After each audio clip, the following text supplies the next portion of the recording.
Wow, do we have a great show for you. Coming up, another one of them wristbands for sport enthusiasts, a hydrogen fuel cell, a great new notebook from ASUS, one of the great Windows phones, the ATIV, and I'm going to review the latest razor-thin iMac. It's all coming up. Time to watch before you buy. Netcasts you love. From people you trust. This is Twit. Bandwidth for Before You Buy is brought to you by CashFly at CACHEFLY.com. Before You Buy is brought to you by Stamps.com. Use your time more effectively. Use Stamps.com to buy and print real U.S. postage the instant you need it right from your desk. For our special offer, visit Stamps.com now. Click the microphone and enter Before You Buy.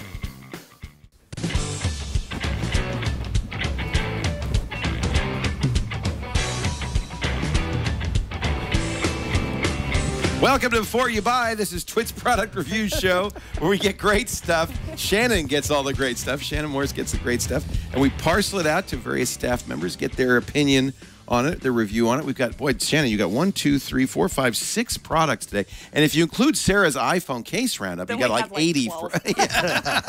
An endless amount. Let's start. Father Robert is here. It's great to have you. Father Robert's the host of Twiat, This Week in Enterprise Tech, every Monday at 12 noon Pacific, 3 p.m. Eastern on Twit. And you've got something. You showed me this when you were on Twit, right after CES. This is actually a hydrogen power fuel cell. That is an interesting idea. You don't have to plug it in. No plugging it in. It's power from the air. By water. Or water. Well, let's take a look. Yeah. I'm Father Robert Palliser, the digital Jesuit, host of Twiat, This Week in Enterprise Tech on the Twit Network. And I'm taking a look at the MyFC PowerTrekk fuel cell.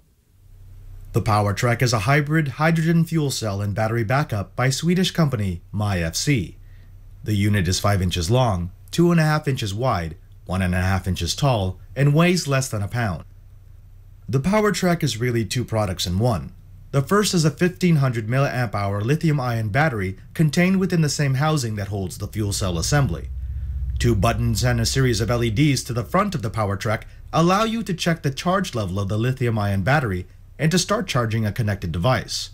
The left side of the PowerTrekk has a micro USB port that lets you charge the lithium-ion battery, while the right side has a standard USB port that will provide up to 5 watts of power, with which you can charge your phone, media player, or other USB device.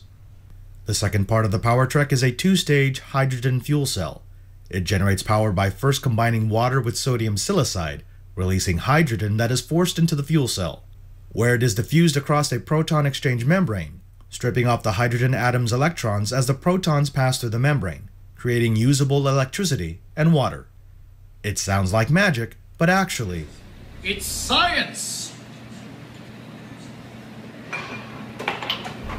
Using the PowerTrekk starts by filling the water reservoir and capping it tightly. The bottom half of the housing contains an ingenious water transfer system that uses the action of closing the reservoir to pressurize the system. The PowerTrekk uses small canisters of reactant called power pucks.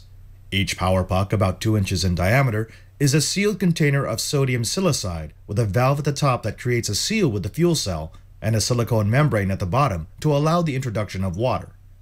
The power puck is placed into its holding area where the bottom of the puck is penetrated by a small needle that releases water into the puck when a small lever is depressed. The fuel cell assembly is latched onto the lower housing, and immediately the interaction of water and sodium silicide creates a stream of hydrogen. As the PowerTrekk converts hydrogen into electrical power and water, a small indicator lets you know that the fuel cell is active and that the lithium-ion battery is being charged internally.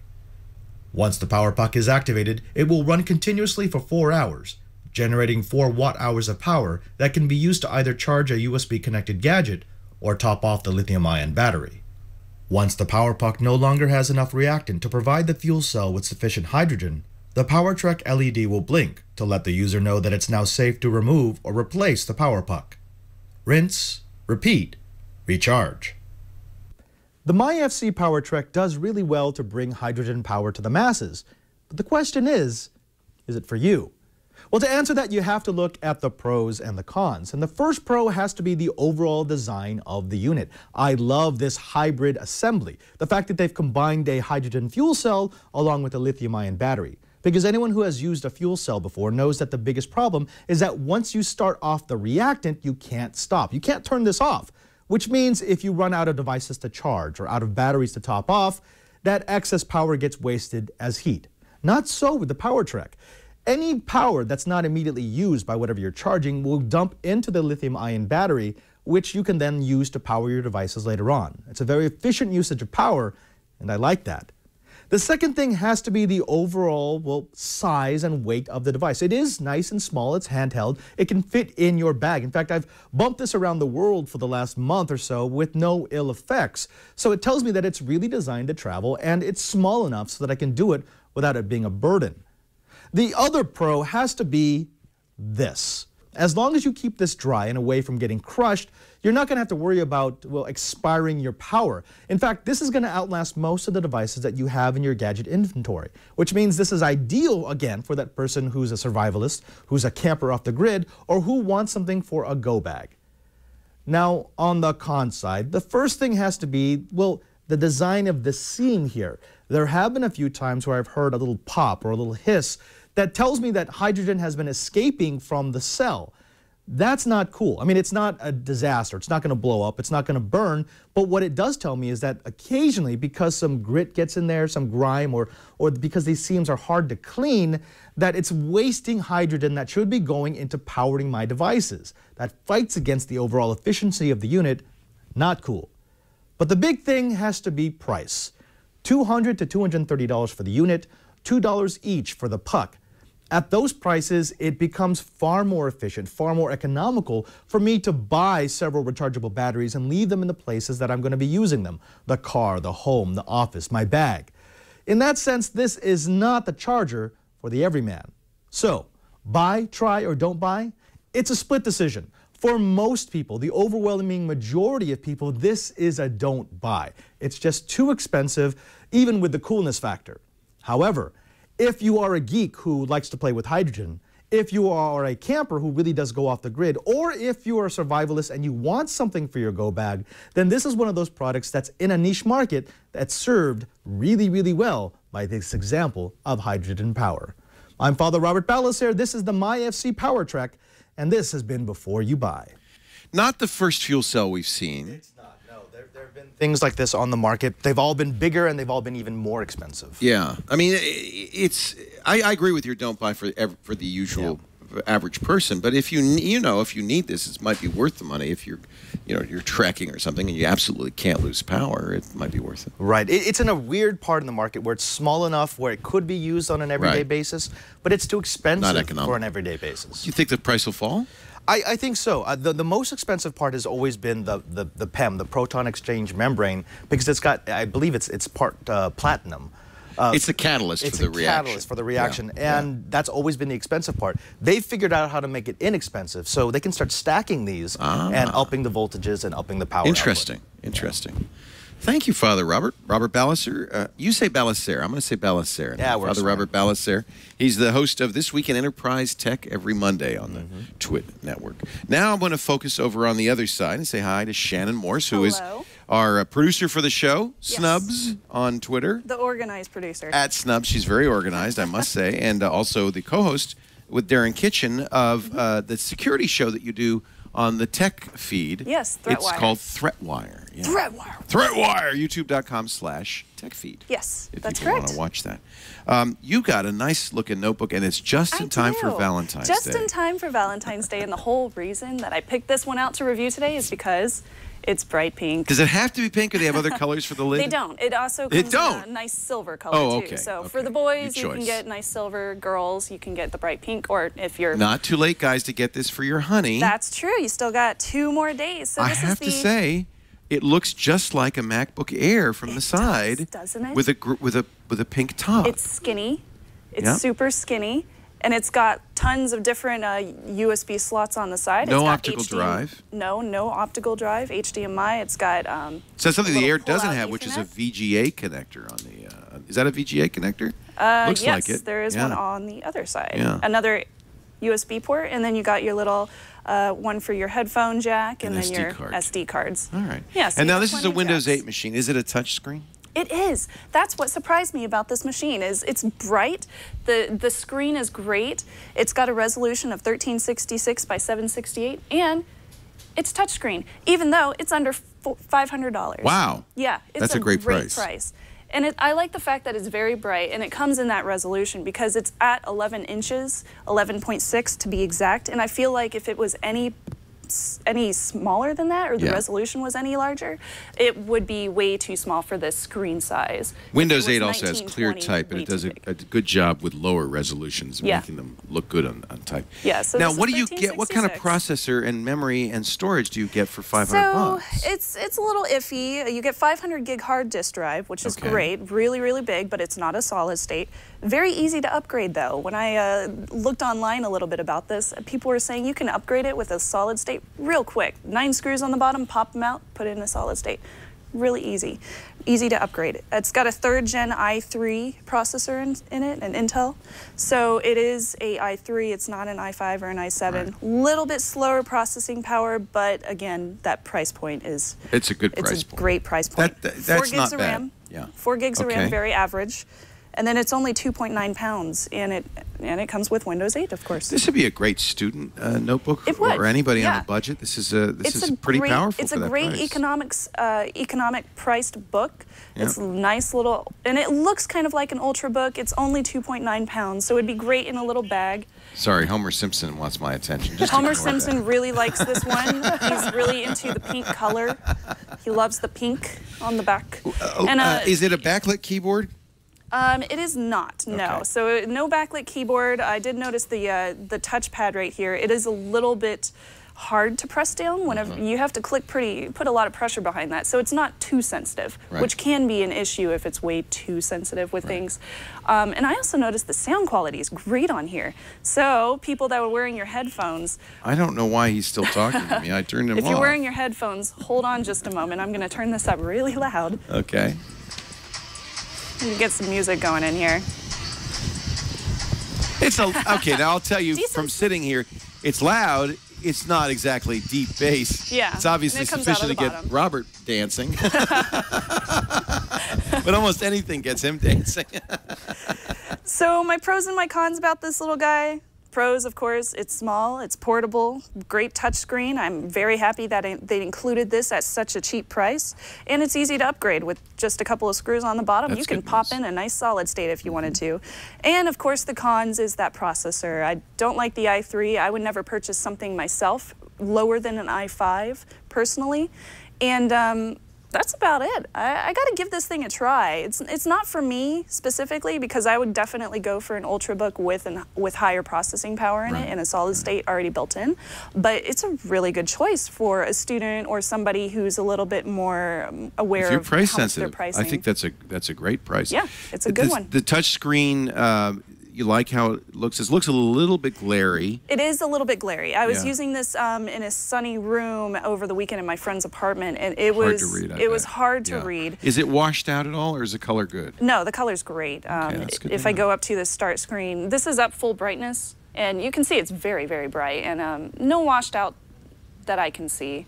It looks great. Yeah. And it is a multi-touch. Yep. Father Robert says it's 10-point multi-touch and capacitive. That's pretty good. It's great. I'd give it a buy if you need a budget-priced notebook. That's the Asus Vivobook.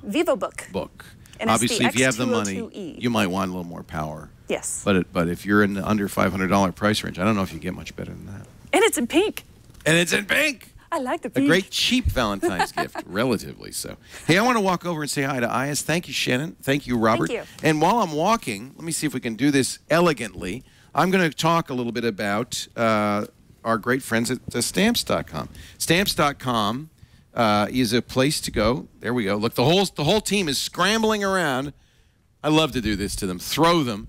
It's a great place to go. If you do a lot of mailing, you're going to want to go to Stamps.com.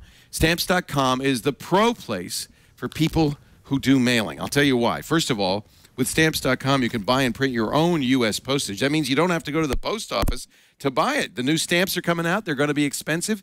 You don't have to buy them at the post office. You just print them with Stamps.com. You don't need special ink, and you definitely don't need a postage meter. The other thing that's great about Stamps.com, because it's a computer program, you can use that great USB scale that you get with Stamps.com. So you always have exactly the right postage, not too much, not too little. Even with the new rates, it's automatically calculated in. And it will pull the things like the return address, your company logo, and the mailing address from your computer, whether it's your address book, your Outlook, we'll take from Outlook or we'll take from QuickBooks.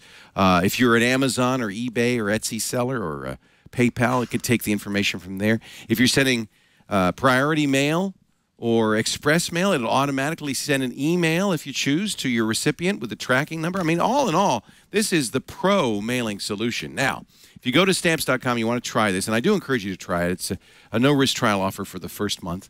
You see that $80 value, you might be tempted because that's a pretty good deal, but no, I can make it better. Click the radio microphone in the upper right-hand corner and enter before you buy in as the promo code, and that $80 value turns into a $110 bonus value. $55 in free postage. You get the digital scale, this beautiful digital scale. It's a 5-pound scale, and it's free. You just pay the shipping and postage, about $5. To make up for that, they give you a supply kit and 30-day free trial. Stamps.com. Print postage right from your computer. My only regret is that for our international viewers, this isn't available. It's U.S. only. Stamps.com. Use the offer code before you buy to get a really great deal. So we got some more products for you on Before You Buy. Ayaz Akhtar, the host of TNT and the Know-How Show. Sorry we missed you last week on Know-How. Yeah, I feel a lot better this week, and we'll have 2 episodes. So we're going to have one in the can for future. That's right. We're going to have an emergency episode ready. I know, and the reason that we didn't do the show without you is because it was a Raspberry Pi episode. And there's no way I'm sitting down and doing a Raspberry Pi episode we'll be without any prep. We'll be doing a Raspberry Pi XBMC on Thursday. So that'll be fun. All right. Now, I remember when Samsung announced this phone last year.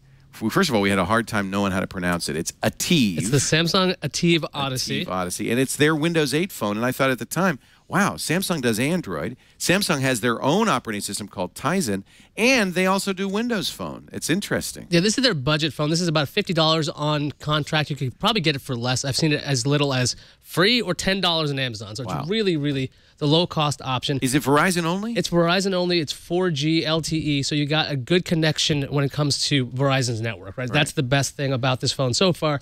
As it's a Samsung, it's got that cheap, plasticky feel, kind of like the Galaxy series. I don't mind that. I can live with that. I think you're making a phone call there. You might want to hang Who am I calling today? But, you know, actually speaking about the phone quality, that was actually really pretty good? As a phone, I actually had to call the screen people. Looks good, too. It's an 800 by 480 AMOLED. Well, it's small. It's like, how big is it? There's Liz's phone number. Let's give that out. No, that's actually a table. How big is the phone? It looks like it's almost iPhone size. It's a 4-inch display. Yeah, it is. And the thing is, it's a really snappy interface when it comes to Windows Phone. I'm also seeing more icons than I usually see on a Windows Phone.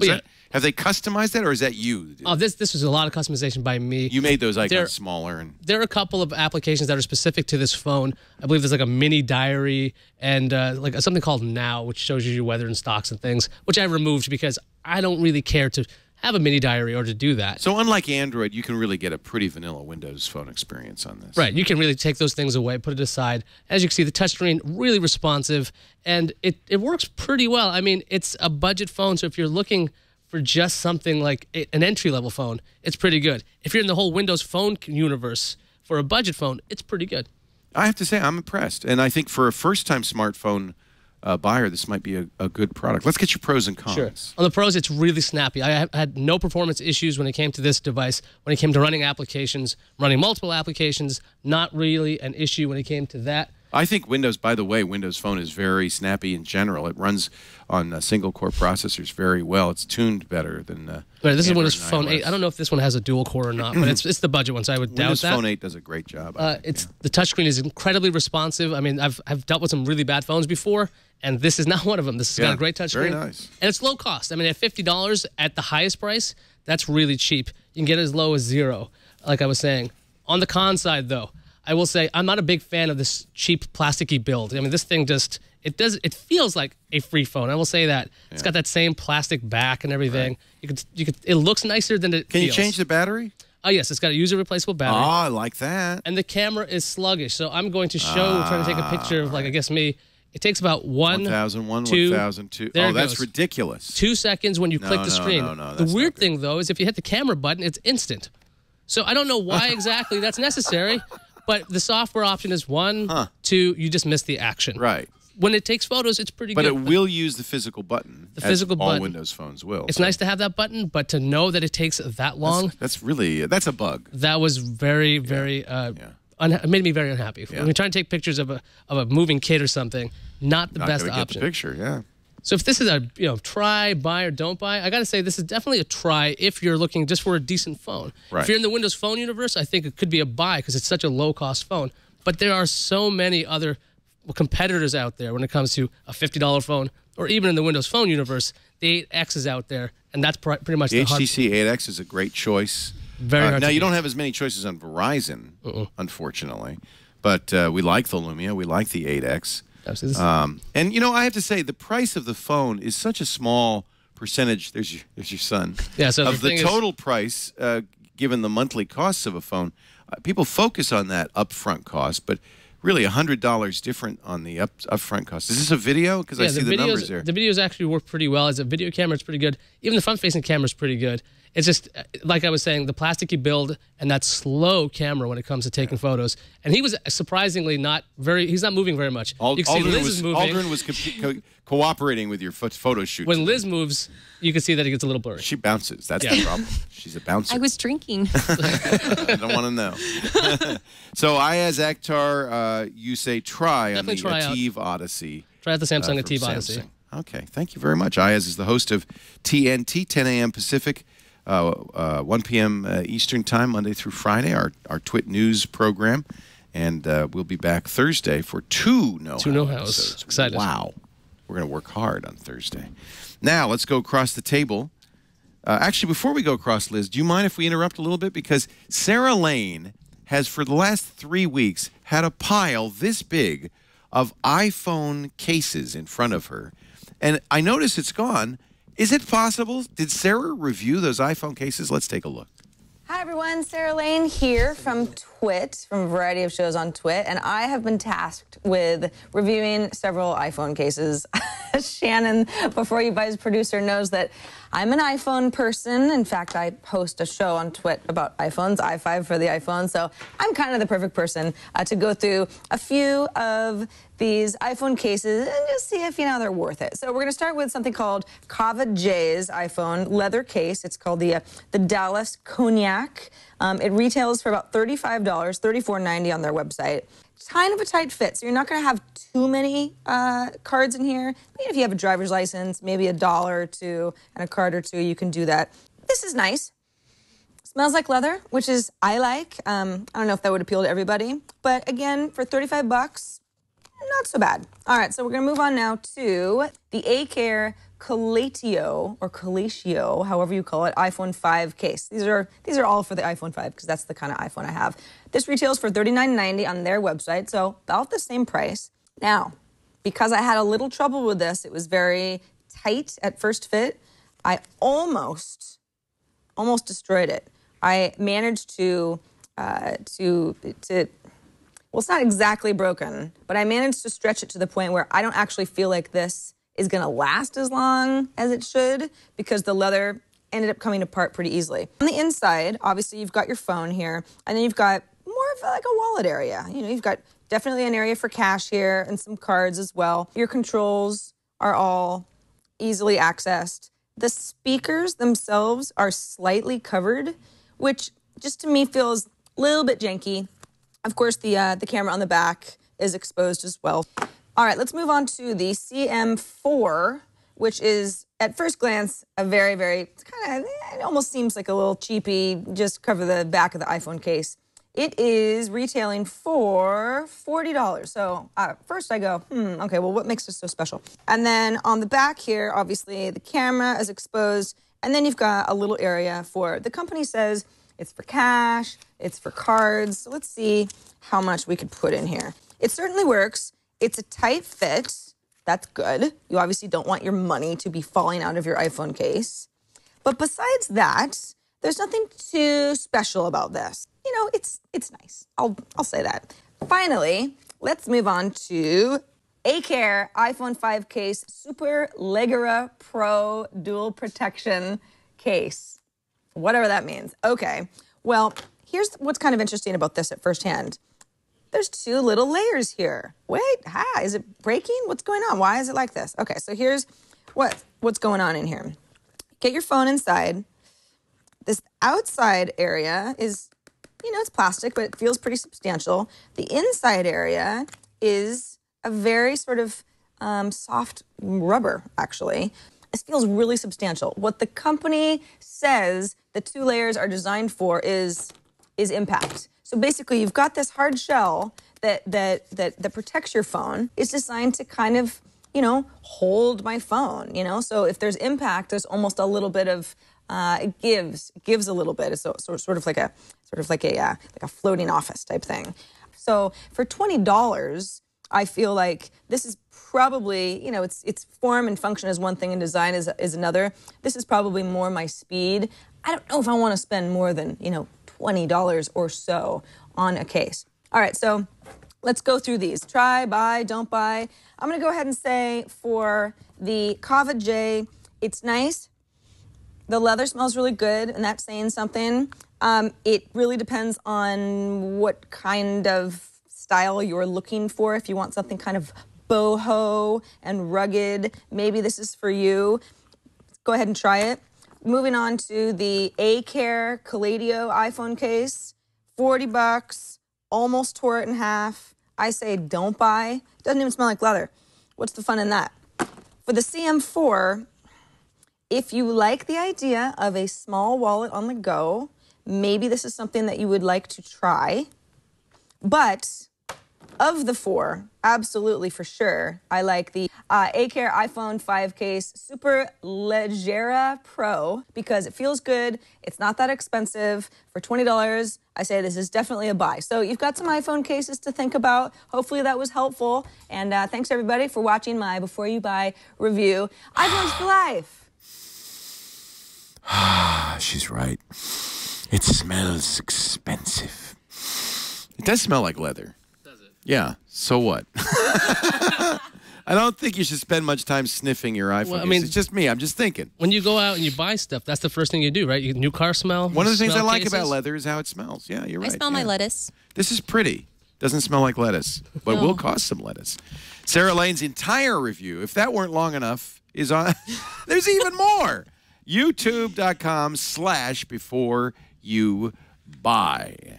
And thank you, Sarah. You know, it really is a profitable business to make iPhone cases. That's why there's so many of them. High margin profits. High margin. They cost a lot of money, and I don't think they probably cost all that much to make. On the other hand, I think you probably do need a case for the iPhone. It's pretty fragile. It's a shame to cover up that great design with a case, but at least if you get a nice-looking leather case or something that's stylish, it's a work of art in its own. I just can't get over smelling the phone constantly. Did you ever play baseball? No. Did you ever sniff the glove? Now it's time. Never mind. Now it's let's say hello to. By the way, Sarah Lane is also the host of TNT with Ayaz and Tom Merritt. She does that show every Monday through Friday, 10 a.m. Pacific. But she also hosts a couple of other shows. iPad Today with me. That's every Thursday afternoon at 1 or 2 p.m. Pacific. There's also i5 for the iPhone. She does that Monday, right before This Week in Enterprise Tech. And the Social Hour. She's kind of an overachiever with Amber Mack here on this network every Friday. Wow! What do you do? Liz Romero's here. She's our sales assistant and a bouncer. Yes. And by which I mean she sits and bounces a lot. Also throws out people, though. I've seen it. Are you a bouncer for the Twitch bar? Well, that's what I do when you're at CES. You know, I bounce you away. You know, when you're doing a live shoot. Yeah, it works. You're a fan. I know we've talked because you're a fan of these devices that measure how much you bounce, whether it's the Fitbit or the Nike Fuel Band, or you were I'm the Jawbone Up. Jawbone Up with me. Yep. We both bought a Jawbone Up. Yeah. You've got a new one. In fact, you're still wearing your Jawbone up. I am. So you still use that? I still use it, and the Lark Life band actually does. It's supposed to track exactly the same as the Jawbone app. We saw this at CES. We thought, hey, there's one more. There's another one. We should, for completeness, we should try it. It's bigger, isn't it? In fact, it's bigger like an even 80s bangle bracelet. Yeah. Eat your heart out. It's bigger even than the Nike Fuel Band. It's ginormous. Yep. But it doesn't do anything more. How it just lights up. That's it. Just lets me know if I've done enough bouncing activity. It doesn't even talk to you or put a happy face, grow a flower. Nope. Nothing. Nothing. No animation when you hit your goal. It will occasionally actually snap and hurt me, though, with the magnets. So it's it magnets. does do that. All right. Now, is it USB connectivity or is it wireless? It is Bluetooth wireless syncing. Okay, that's good. Yeah, so you can do a manual, but you also have the option of having it so that auto syncs like every 60 minutes. We just learned that Nike is not going to do an Android client for its Fuel Band. Does this work with Android? Apple only. Apple Store. only. Yep. iPhone only. Yep. And how much is this $150. device? $150. Same price as, well, a little less actually. This is a little more than the Jawbone app. Than the Jawbone app. Yeah. All right. So I actually had a lot of issues with this. One of the things is it actually does do Bluetooth syncing, which is great, but it constantly was failing with syncing. Oh. I would go through all the steps that it prompts me through. You can't just the pairing, initial pairing? Just syncing. Every time in general? Yes. Because one of the things that I didn't like about this is for you to go to sleep, you actually have to do these steps through the iPhone app. This also has a sleep mode, but you can't just press a button as you can. You can't just simply press a button. You actually have to go into the app, go into sleep mode, press this and hold till it vibrates, and then wait 30 seconds for it to sync. And then it'll go and shut off your phone to sleep mode. Then you have to pray that actually worked. When you wake up, supposedly do the whole thing, fail, and then later on you find out 0 was counted. Well, I can't do anything now. Thanks. Wow. And this is the beauty you get to wear. What the hell is that? Does it have a wire on it? This is the thing you charge with the very, very unique charger. It's got a proprietary charging. And this is what you wear. This is what you wear to bed. All right. It gets charged. Okay. You always have to one of these. I have a feeling I know what your recommendations could be. Let's go do the pros and cons. Okay. On the Lark Life. Lark Life band. So as a pro, it does do the Bluetooth sync. So that means you don't have to do manual. You don't have to have a tower to have it so it syncs. So this is a thing that will actually sync with your phone. So I like that. It does track sleep and activity. So it's not going to be a fuel band that just tracks just your activity and not sleep. It does mood. It does food. So it does all that, which is great. How does it do mood? You do your whole. Tell it. Yeah. So you tell you how you feel. So you can see if you're feeling good, and that's maybe why you didn't sleep well that night and stuff like that. It does have the option to do an auto and manual sync, which is nice. So if you want to get some immediate results. But I have a lot of cons. Give me the cons. Okay, cons. The size of this thing, it's ridiculous and unnecessary. Yeah. The price is $150. Right. It's not worth it. So it's expensive. Mm-hmm. And it fails to sync all the time. And it doesn't work so well. Doesn't work that well. And then the app wasn't that pretty. And it's unreliable results. I actually had sent some screenshots to Brian to compare how it works with the Jawbone up. Yeah. So they're completely off. When you look right here at my activity on the Lark Life. It says you did 15,290 steps that day. But if I look at the Jawbone up for the same day. 10,000. Yeah. And the sleep was even worse. Well, that's a reason to buy it. It looks like you're doing 50% more. That's a considerable difference. Well, the sleep thing is one of the reasons why I love these bands the best is here it tells me on the Lark Life, I woke up 24 times that night. And then I go to the Jawbone Up, which I'm familiar with, 4 times. Wow, that's interesting. What? Yeah, the Up is less expensive. It does more. It works. It's better. And it's smaller. Yep. It sounds like you really love the Lark Life. What is your vote? Don't buy the Lark Life. They're good with sleep, and I think that's what they should stick with. Okay. I would probably get the $99 one that's just for sleep and just has this on an alarm, but not the one that's going to track your activity. Thank you, Liz Romero, sales assistant sir. and professional bouncy person, for your review of the Lark Life. Now, if you'll go with me one more transition, because I want to walk over here and show you the new iMac. Yeah, it's been here for a little bit of a while, and I've had a chance. I've been using this. This is my studio, my office computer, so I use this day in, day out at Twit. And you know me, I kind of like these Apple computers, and when the extra razor thin iMac was announced last year, about 6 months ago, maybe not quite that much. I immediately ordered one. It took a couple of months to get it. I didn't get it till January or February. but now you can see it's a little deceptive when it talks about razor thin. So this is, from this angle, yeah, it's pretty thin looking, but as you turn it a little bit, you'll see, and of course that makes a lot of sense. There's a bulge here that allows the electronics. What do you give up? Well, there's no more optical drive because there's nowhere to put the optical drive. In return, you do get an SD card slot, and you're giving up 9 pounds of weight. And that was the thing John and I noticed almost immediately. This is the lightest iMac I've ever used. It is just about 21 pounds, not as light as a notebook computer, but 9 pounds lighter than its predecessor iMac, which was a lot thicker. You also give up a certain amount of expandability. It's a little bit harder to get into this thing. It has 4 8-gig RAM slots, and it is at least you can at least add RAM to this. You do give up the VESA mount that we liked so much because we used to mount our the old iMac on an ARM. This no longer works with the VESA mount, I'm sorry to say. There is an adapter, a third-party adapter you can get to turn this into a VESA mount. But, you know, I have to say, given how beautiful this is and how thin it is, it's not as big a deal. And how light it is, not as big a deal. It's really quite easy to reposition on the table. Now, what did this include in it? No, we kind of went all out on it. We got the top-of-the-line i7 quad-core, 3.4 gigahertz, speed stepping up to 3.9 gigahertz. We didn't max it out on RAM. You can get up to 64 gigs of RAM, or I'm sorry, 32 gigs of RAM. We got 16, 2 slots filled. Although, as I said, again, later I can upgrade this if I want. And we also bought something Apple's touting called the Fusion drive. Fusion's kind of an interesting idea. This is a unique Apple technology that gives you a 3 terabyte drive, but a small SSD drive is kind of included in the drive. So let me first of all show you what the drive looks like if I open the About This Mac and we get more info here. I can show you the storage. It looks like it's a 3.11 terabyte drive. You don't see 2 drives in here, but you do note, because it's a Fusion drive, it says hard drive plus flash storage. I'm going to open up my I've done a little bit of a disk benchmark on here. Let me just open up the benchmarks and I can show you.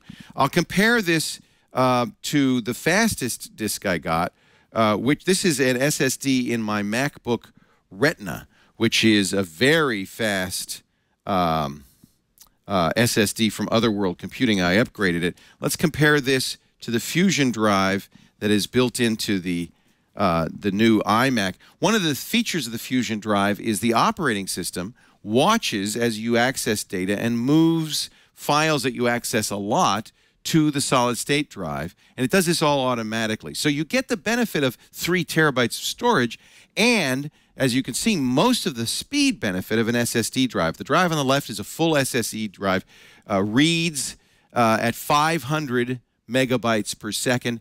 We got almost as close, 383 megabyte per second read times on the Fusion drive. The write times were even closer, 308 megabytes per second write times on the standard SSD drive, 286 megabytes per second on the Fusion drive. The thing that's most interesting is you run the benchmark on the Fusion drive, it actually speeds up because it says, oh, I guess Leo really wants this file, and it moves it to the SSD drive and gets a lot of speed. I really like the Fusion drive. I frankly really like this computer. It's extremely fast, the fastest Mac I've ever owned. We got the kind of top-of-the-line GeForce card. You have some choices, the GTX 680 card or the 660 card. We got the 680 MMX, or MX, I should say. Gives me a very nice, on this 27-inch display, resolution of 2560 by 1440. Very high resolution. Not Retina, because it is such a big display, but absolutely gorgeous. And as I said, it's very snappy, probably snappier because it's not Retina. I'm able to switch back and forth between desktops very, very quickly on this display. It also comes with a very large component of ports. In fact, if you let me flip it around here, I can show you. It's got 4 USB 3 ports here. Those are very fast ports. It's got 2 Thunderbolt ports, which means you can drive another monitor or 2 or 3 or 4 monitors off of this. And you know, if you worry about expandability, I know there's no new Mac Pro, but one of the nice things about this new iMac is because you can get a Thunderbolt card case or a variety of other Thunderbolt extensions, you probably can do many of the things you would do, including add a lot of extra very fast drives via Thunderbolt. It also has gigabit Ethernet, Wi-Fi A, B, G, and N. Bluetooth 4.0 in here, and you see an SD card reader. Kind of ungainly placement for the SD card reader, but there's nowhere else to put it. This is so thin, you have to put it on the back. So if you do want to use your SD card, you're going to have to reach around behind the iMac. Normally, you won't even have this cable. You just have a single power cable. It comes with the Apple Magic Trackpad or the Apple mouse and Bluetooth keyboard. So these are wireless. It's a really beautiful combination, just right for living room or any desk where you just don't want to have, you know, a big bulky computer. Very fast, no fans as far as I can tell. Just a really gorgeous display. Pros, the screen, you got to say, is just fantastic. 27-inch screen. They also make a 21-inch model. This one, as configured with all the top-of-the-line stuff, is almost $3,000, but you can obviously cut quite a bit. They start at $1,799 for the 21-inch. It also is very, very fast. I found it to be the fastest Mac I've ever used. Cons, well, it's a little pricey, as all Macintoshes are, and lack of built-in expandability options means it's perhaps not the ideal solution for somebody who needs many, many drives, things like that. Although I have to say having 2 Thunderbolt ports helps me out a little bit with that. If you ask me, try, buy, don't buy, that's an absolute buy. If you're a Macintosh aficionado, this is the most beautiful, the fastest iMac Apple has ever made. I don't miss an optical drive. You can always add an external one for $100, but I don't even think I really need it. It's been a long time since I've inserted optical media, even for installations. Even if you're putting something like Microsoft Office on here nowadays, you download it from the internet. So that's not a big negative. I really like the new iMac. I'm very happy we bought it. And doesn't that just look... It feels like I've just got a piece of paper with a picture on it. I mean, it just really is a gorgeous display. Definitely, definitely a buy. Well, that's it before you buy. Wow, what a jam-packed show. I want to thank all of our hosts, Ayaz Akhtar, Sarah Lane, Liz Romero, Father Robert Balaser, Shannon... I almost said Shannon Doherty. Shannon Morse, I love Shannon Doherty, but she's not here. Shannon Morse, our producer of the show, I want to thank you for joining us, too. We love doing this show. If you've got a suggestion for something you'd like us to review, you can email Shannon before you buy or byb@twit.tv. You'll also find videos of all our reviews on our YouTube channel, youtube.com/before you buy. We do the show every Tuesday, 3 p.m. Pacific, 6 p.m. Eastern Time, 2300 UTC. I guess that's midnight UTC. On twit.tv. Do watch live if you can, but of course we make audio and video available after the fact for download from our website and everywhere better internet programming is made available. Always free for Before You Buy. Thanks for joining us. We'll see you next time. Remember, you got to watch before you buy. Bye-bye.